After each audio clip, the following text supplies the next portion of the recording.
This channel does not promote any violent, harmful, or illegal activities. All content provided by this channel is meant for an educational purpose only.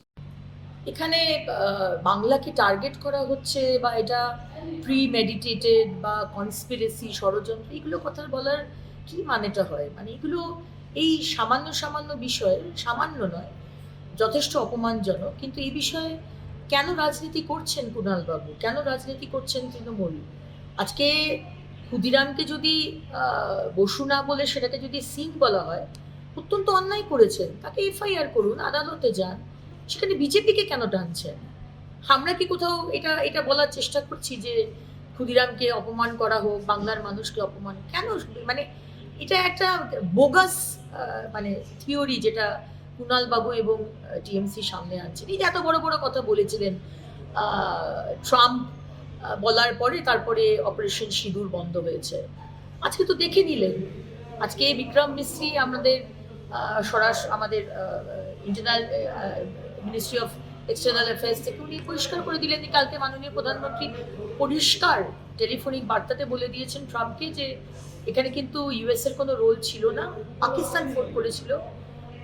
মানে একেবারে মানে হাত জোর করে যাকে বলে ক্ষমা চাওয়ার মতো অবস্থা, তখন ভারতবর্ষ ডিসিশন নিয়েছে। প্রতিটা বিষয় এইভাবে রাজনীতি এবং ভুল বার্তা দেওয়ার চেষ্টা করবেন না। ক্ষুদিরাম আপনার যতটা আমাদেরও ততটাই, এবং কেউ যদি অপমান করে থাকে 100 বার যান, গিয়ে আদালতে যান। আমরা বলবো অপমান করেছে ধর্মা প্রোডাকশন, অপমান করেছে কি মিস্টার সিং যিনি ডিরেক্টর, অবশ্যই তার শাস্তি হওয়া দরকার। কেস করুন, আমরা আছি। চালু হতে চলেছে, এটা বাংলার মানুষের জন্য অত্যন্ত সুখবর। এবং মমতা ব্যানার্জির সরকার যে বারবার বলে এসেছে যে নরেন্দ্র মোদীজির সরকার হচ্ছে বাংলা বিরোধী, সেটা যে সম্পূর্ণ এটি মিথ্যে প্রচার, সেটা আবার করে প্রমাণ হয়ে গেল। আজকে মহামান্য আদালতের যে নির্দেশ, সেখানে 100 দিনের কাজ 1 আগস্ট থেকে আবার শুরু হচ্ছে, প্রায় 3 বছর ধরে যেটা বন্ধ ছিল। এবং বিভিন্ন রকমের শর্ত চাপানো যেতে পারে। অন্যান্য রাজ্যে যেভাবে 100 দিনের কাজের টাকা দেওয়া হচ্ছে, এখানে সেটা সেইভাবে হবে না।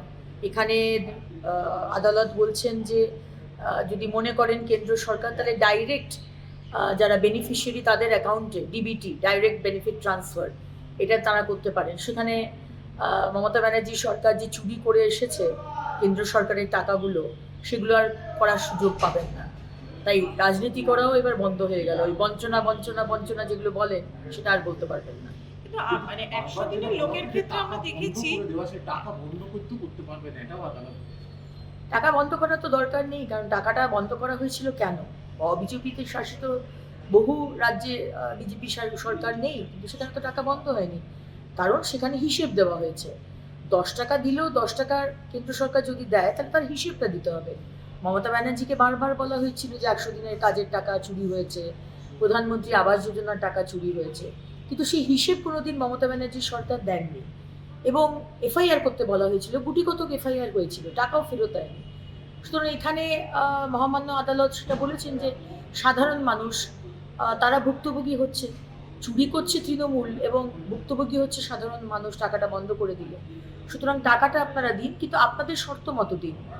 এবং আমার মনে হয় কেন্দ্র সরকার এবার ডাইরেক্ট বেনিফিট ট্রান্সফার, ডাইরেক্ট বেনিফিশিয়ারির অ্যাকাউন্টে টাকা পৌঁছে যাবে।